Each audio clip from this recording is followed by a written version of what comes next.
Let's be clear about the actions of some individuals and political groups in here. It is hypocrisy to question the ICC arrest warrant.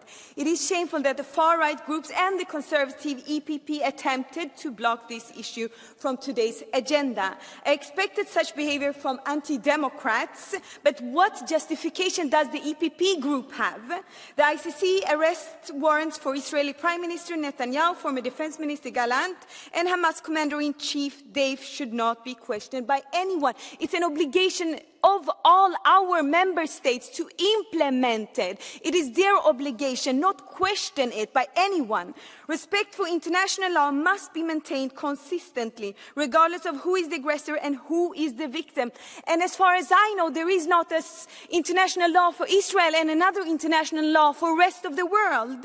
There is no difference between perpetrators and those silently and actively watching people being killed. Don't forget that silence is to be complicit. Stop defending war crimes for God's sake. Thank you, dear colleague. I used to believe the European Union embodies its core values. But how can anyone still believe that?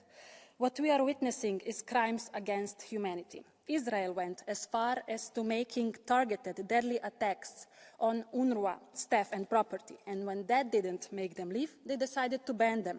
Still, the EU's silence and failure to condemn Israel's actions means we are de facto supporting it.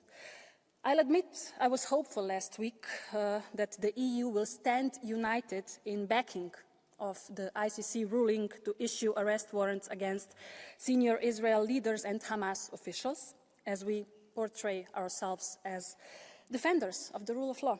Yet, once again, the deeply rooted double standards have prevailed. You should be ashamed.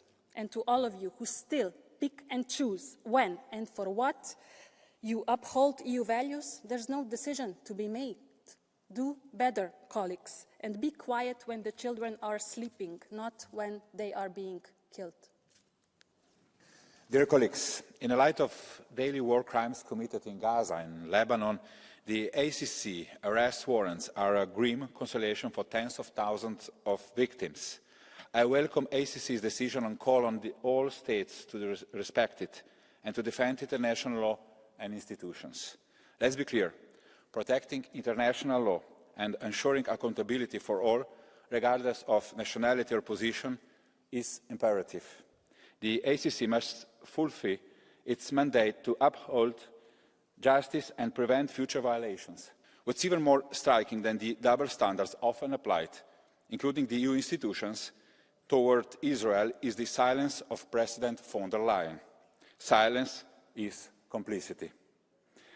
In 2012, the European Union received prize for its contribution for post-war peace in Europe.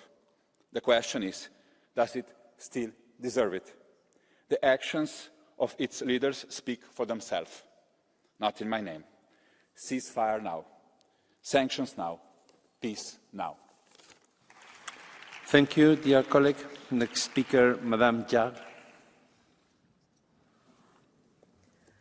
Dear colleagues, nothing can justify the brutal Hamas attack on October 7 or the suffering of Israelis still held hostage.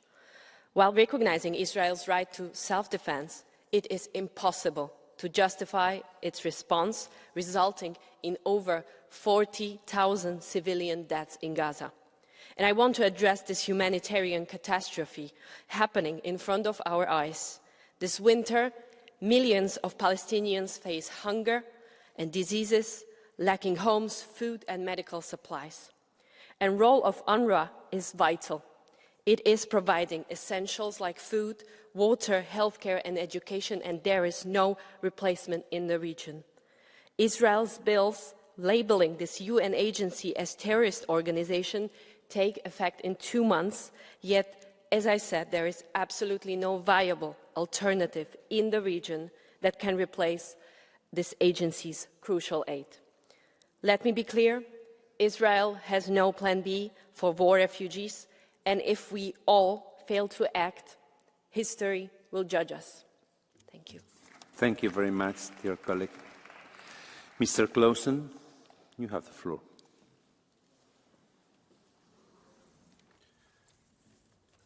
Arrestordren fra den internationale domstol var klar. Thank you.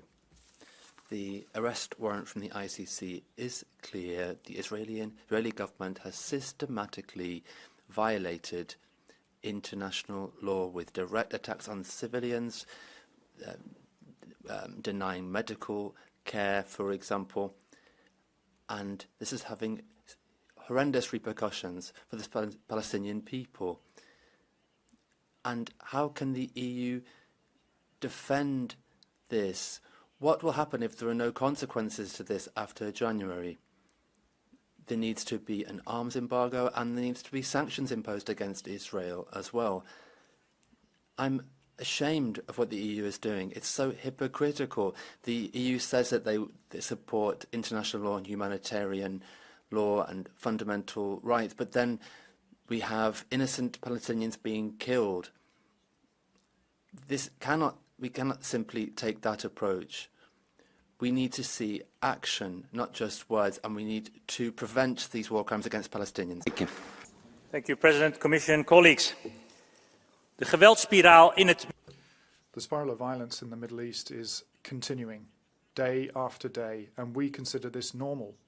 The normal numbers of victims are disappearing into page 6 and 7 of our newspapers, and the destruction of the Palestinian villages and also Lebanon not being talked about at all. We have to stop this violence. There is no justification for the unimaginable number of civilian victims through violence, but also through displacement and famine as a weapon. The international law needs to be followed up. The ICC's arrest warrants are justified and binding, purely and simply.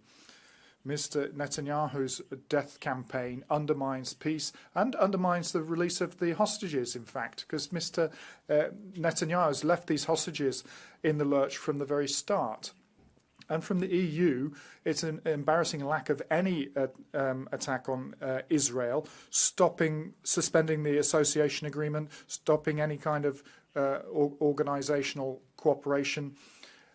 You should not be subject to violence because of your nationality. Domnule președinte, doamna comisar, stimați...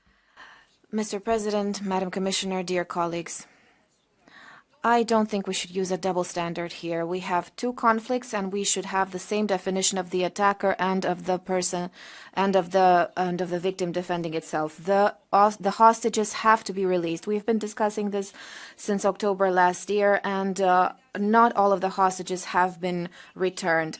We need several paths in order to offer humanitarian aid, but we cannot say that Israel is the only guilty party here, as long as Hamas is an attacker and a terrorist organization that has organized attacks in the past. I think we should be fair and find a solution for peace in order to keep people from dying and to keep children from losing their parents and not having access to food. This is the right solution, not taking sides depending on different principles. We have to treat international conflicts in the same way.